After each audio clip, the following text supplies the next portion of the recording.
If your hybrid system or EV system warning light comes on, don't panic, and don't assume your battery is bad.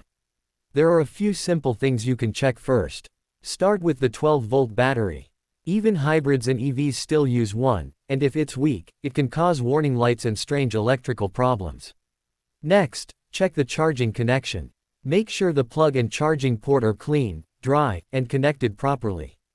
Also, take a quick look around the vehicle for anything obvious: loose battery connections, damaged wiring, or blocked cooling vents. Then turn the vehicle off completely, lock it, and let it sit for a few minutes. Start it again and see if the warning is gone. If it comes back, there's probably an actual fault stored in the system. And one important thing, never touch the orange high-voltage cables. They can be dangerous. If you have a red warning, loss of power, overheating, smoke, or the vehicle won't drive, stop and have it checked.